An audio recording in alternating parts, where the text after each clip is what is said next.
할렐루야. 다시 한번 이 자리에 오신 여러분을 환영하고 축복합니다. 네, 새해가 밝았습니다. 우리 옆 사람에게 이렇게 인사하며 새해를 시작했으면 좋겠는데요. 올해는 꼭 이룹시다. 네, 올해는 꼭 이루며 사시길 바랍니다. 연말이나 새해가 되면 우리는 한 해를 돌아보고 또한 새해를 위해 크건 작던 결심을 합니다. 저도 올해는 꼭 살을 빼리라 결심을 했는데 이 결심은 매년 반복되지만 변함이 없는 것 같습니다. 여러분은 과연 올해를 시작하면서 어떤 결심을 하셨습니까? 여러분의 결심 가운데 올해는 꼭 큐티를 성공해 보리라, 올해는 꼭 가정 예배를 드려 보리라, 그런 결심이 있기를 바라고 그 결심이 작심삼일이 아니라 주님 안에서 이루어지길 주님의 이름으로 축복합니다. 네, 창세기 1장부터 2장까지는요 하나님께서 천지를 창조하시는 이야기가 쓰여 있습니다. 그 아름다운 동산에서 아담과 하와가 하나님과 행복하게 교제하면서 동행하는 그러한 모습이 기록되어 있죠. 그러나 3장으로 넘어가면 어떻습니까? 죄 때문에 그 동행이 깨어지는 아픔을 기록하고 있습니다.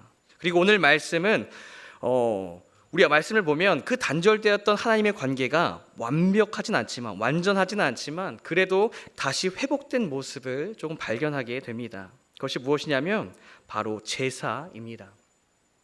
가인과 아벨이 하나님께 제사를 드리면 하나님께서 그 제사에 응답하는 방식으로 그래도 하나님께서 우리와 함께 계시는구나, 하나님께서 우리를 심판하셨지만 우리를 완전히 버리시는 것은 아니고 우리와 여전히 동행하고 있구나 라는 사실을 확인하며 그 관계를 이어가고 있는 것입니다. 이것은 가인과 아벨이 드린 그 제사가 대단했기 때문이 아니라 그들을 향하신 하나님의 사랑이 대단했기 때문입니다.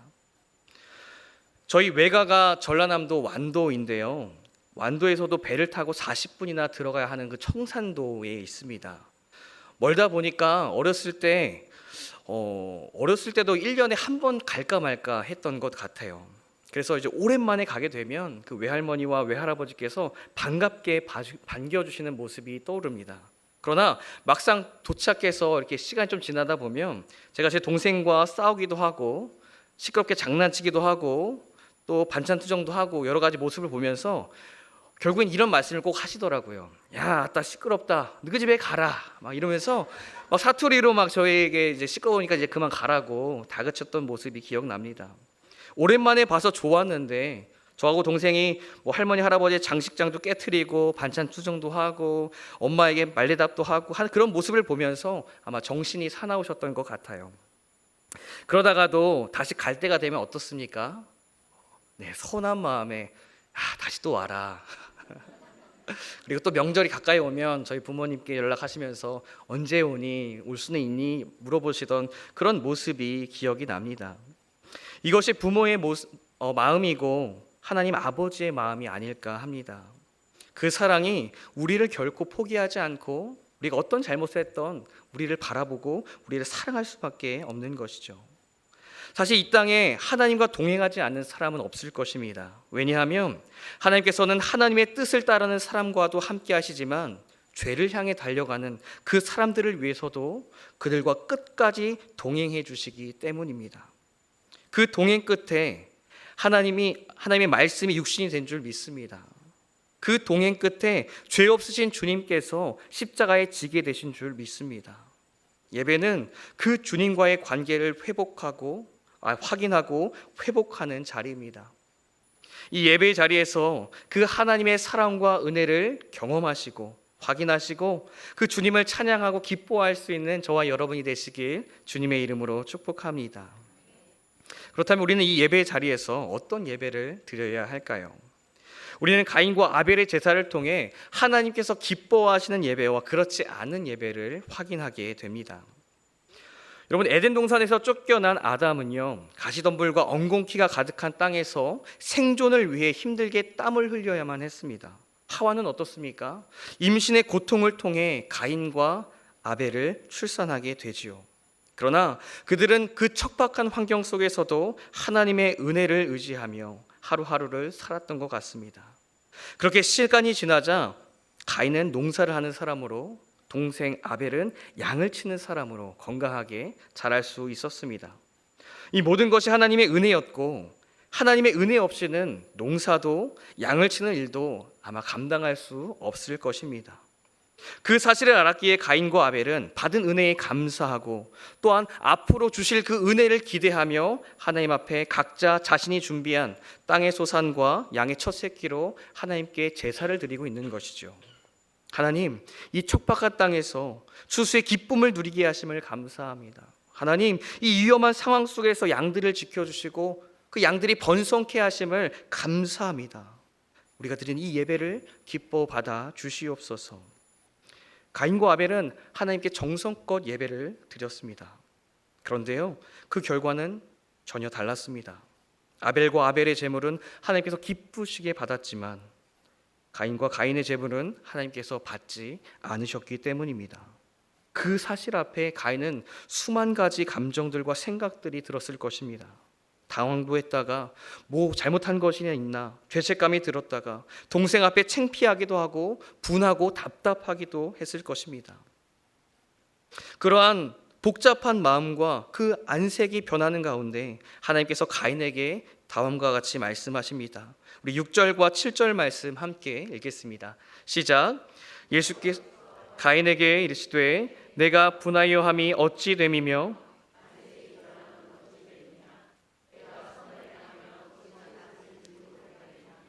선을 행하지 아니하면 죄가 문에 엎드려 있느니라. 죄가 너를 원하나 너는 죄를 다스릴지니라. 여러분, 하나님께서는 그 제사 때문에 분노하고 있는 가인에게 제물이나 제사가 아니라 죄에 대해서 말씀하십니다. 내가 선을 행하면 어찌 낯을 들지 못하겠느냐. 선을 행하지 아니하면 죄가 문에 엎드려 있느니라. 하나님의 시선은요, 가인과 아벨이 드린 그 제물뿐만이 아니라 제물을 드리고 있는 그 가인과 아벨의 삶을 향하고 있었다는 것입니다.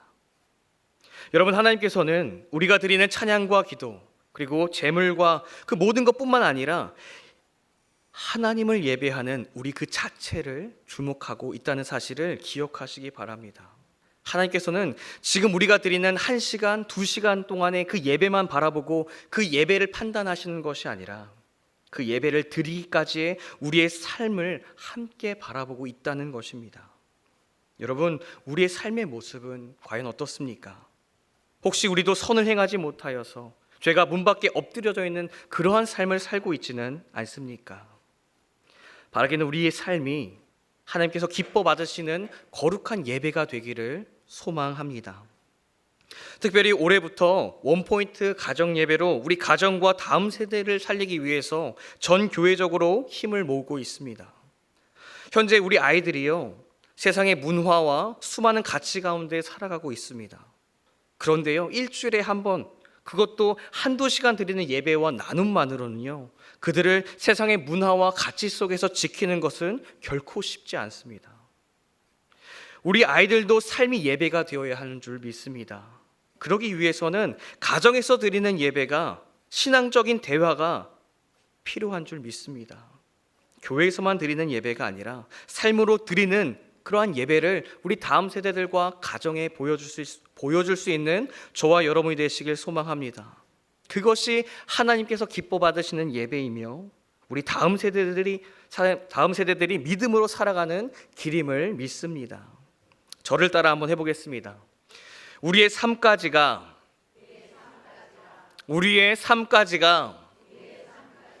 하나님께서 받으시는 예배입니다.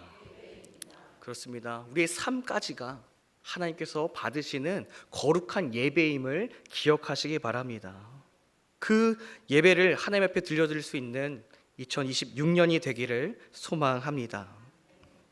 그러나 가인의 삶은 예배가 되지 못했습니다.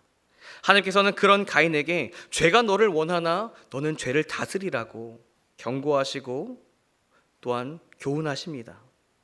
그러나 가인은 결국 그 죄를 다스리지 못하고 오히려 그 죄의 다스림을 받게 됩니다. 그 결과 동생을 죽이게 되죠. 여러분, 삶이 예배가 되지 못한다는 것은 삶이 하나님으로부터 점점 멀어지게 되는 것이고 결국 우리의 삶이 점점 죄와 가까워진다는 것을 의미합니다. 죄는 원어로 하타라고 하죠. 그 뜻은 직역하면 관역에서 벗어났다라는 것입니다. 하나님을 벗어난 모든 인생은 그 순간부터 죄라는 것입니다. 그리고 죄에는 심판이 따릅니다. 우리 11절부터 12절까지 말씀을 함께 읽겠습니다. 시작. 땅이 그 입을 벌려 내 손에서부터 내 아우의 피를 받았은즉 내가 땅에서 저주를 받으리니 내가 밭을 갈아도 땅이 다시는 그 효력을 내게 주지 아니할 것이요 너는 땅에서 피하며 유리하는 자가 되리라. 가인이 땅에 살았던 땅도요, 이미 아담과 하와의 죄 때문에 척박하고 황량한 땅이었습니다. 그런데 가인의 죄로 그 땅이 더욱더 악한 땅이 되었다라는 것입니다. 여러분, 에덴 동산에 있었을 때는 어땠습니까? 수고하지 않아도 땅의 소산을 먹을 수 있었습니다. 그러나 가인이 경작했던 땅은 힘들게 노력해야지만, 힘들게 땀을 흘려야지만 결실을 맺을 수 있는 땅이었습니다. 그러나 지금 그 가인의 죄로 그마저도 힘들게 노력해서도 그만한 소산을 얻기 어려운 땅이 되었다라고 말씀하고 있습니다. 여러분, 이것이 한 사람, 그 가인의 문제만 했을까요? 아닙니다. 이 문제는요, 가인뿐만이 아니라 아담과 하와, 그리고 성경에는 언급되지 않았지만 그 밖에 여러 자손들의 생존이 달린 문제였습니다. 결국 가인은 그들의 분노를 피해 유리하는 자가 될 수밖에 없었습니다. 이처럼 죄는 죄를 짓는 사람뿐만이 아니라 그 가족과 그가 사랑하는 것들, 그리고 하나님께서 창조하신 다른 피조물까지도 파괴하는 것입니다. 우리는 그 죄에 대한 그 죄의 파괴성을 자각할 필요가 있습니다. 여러분, 2020년에 전 세계적으로 코로나 때문에 팬데믹이 왔습니다. 눈에 보이지 않는 그 바이러스가 순식간에 퍼지고 그것을 통해 수많은 사람들이 죽어가는 모습을 보면서 전 세계가 두려움에 떨었죠. 그러나 우리가 정말로 두려워해야 할 것은 코로나가 아닙니다. 우리가 정말로 두려워해야 할 것은 죄입니다. 죄의 확산은요, 코로나와 비교할 수 없을 것입니다. 죄의 파괴력은요, 세상의 그 어떤 것보다도 강력합니다. 그러나 사람은 코로나 앞에서 벌벌 떨었지만 그 죄 앞에서는 덤덤합니다. 성도조차도 죄의 위험성을 깨닫지 못할 때가 참 많은 것 같습니다. 물론 성도는 우리를 구원하신 예수 그리스도 안에서 죄와 사망 앞에서도 담대할 수 있습니다. 그래야 합니다. 그러나 담대한 것과 무덤덤한 것은 다른 것입니다. 담대한 것은 예수님을 의지하는 용기에서 나오는 것이지만 무덤덤함은 무지에서 나오는 태만이기 때문입니다. 여러분, 죄는 코로나처럼 우리를 사랑하고 우리와 가까운 것들을 파괴합니다. 하나님께서 창조하신 모든 피조물들을 파괴하고 우리의 예배를 파괴합니다. 따라서 우리는 그 죄에 대한 경각심을 가지고 날마다 깨어서 죄와 싸워야 할 것입니다. 그러나 여러분, 어떻습니까? 우리가 죄와 싸우려고 매번 노력하고 결단하고 기도도 하지만 우리가 죄와 싸워서 이길 수 있는 힘이 있습니까? 아니요. 죄의 유혹으로부터 자유로울 수 있는 힘이 우리에게 있습니까? 없습니다. 우리가 죄에 빠지지 않을 수 있는 유일한 길은요, 우리에게 있는 것이 아니라 주님과 동행하는 것뿐입니다. 빛이 있을 때 어둠이 사라지는 것입니다. 마찬가지로 우리 가운데 주님이 계실 때 죄와 두려움이 사라지게 되는 줄 믿습니다. 우리의 삶이 주님과 동행하는 거룩한 예배자의 삶을 살아내시길 주님의 이름으로 축복합니다. 그렇게 가인은 예배에 실패하고 심지어 동생까지도 죽였습니다. 하나님께서는 그 가인의 죄를 보셨고 심판하시며 가인에게, 그리고 우리에게 죄의 참혹한 현실을 깨닫게 하셨습니다. 그렇게 모든 이야기가 일단락되는 것 같았습니다. 그러나 오늘의 이야기는 죄를 심판하는 것에서 끝나지 않았습니다. 우리 15절 말씀 함께 읽겠습니다. 시작.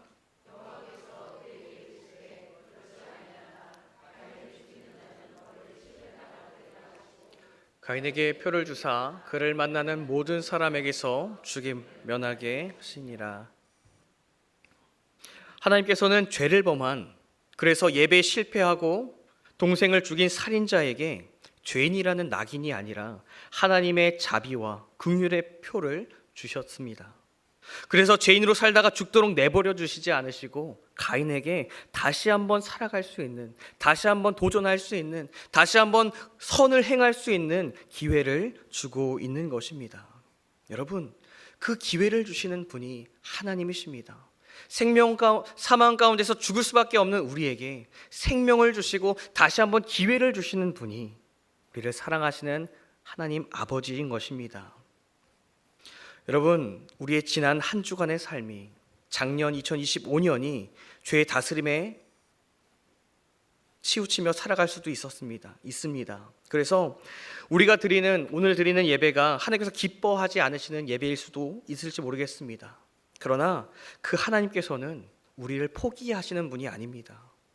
우리를 죄인으로 낙인 찍으시고 너 안 돼라고 딱 잘라 말씀하시는 분이 아닙니다. 그런 우리지만, 그런 죄인이지만, 그런 실패자고 살인자지만, 그런 우리를 불쌍히 여기시고 우리를 끝까지 기다리시면서 새로운 기회를 주시는 분임을 믿으시기 바랍니다. 그 하나님께서 새해를 우리에게 기회로 주셨습니다. 새해를 하나님의 뜻 가운데 살라고 우리에게 열어주셨습니다. 하나님께서 은혜로 주신 그 새해를 여러분 어떻게 보내시겠습니까? 새해는 우리의 삶이 하나님께서 기뻐하시는 거룩한 예배로 채워나가는 저와 여러분이 되시기를 소망합니다. 우리 가운데 예배가 회복되기를 원합니다. 우리 가운데 하나님의 뜻이 회복되기를 원합니다. 그 가운데 때로는 실패하는 순간이 찾아온다 할지라도 우리에게 기회를 주시는 그 하나님을 바라보면서 다시 한번 일어설 수 있는 저와 여러분이 되시길 바랍니다.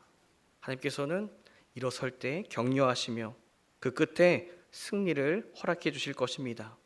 여러분, 올해를 시작하면서 품으셨던 그 결심을 잊지 마시고, 또한 다시 한번 기회를 주시는 그 주님의 자비와 사랑을 잊지 마시고 그 결단을 이루어 나가시는 저와 여러분이 되시길 주님의 이름으로 축복합니다. 우리 시간 함께 찬양하고 기도할 텐데요, 내 영혼은 안전합니다. 우리 연약함 가운데서 우리를 안전으로 이끄시는 하나님의 완전을 바라보는 저와 여러분 되길 소망합니다.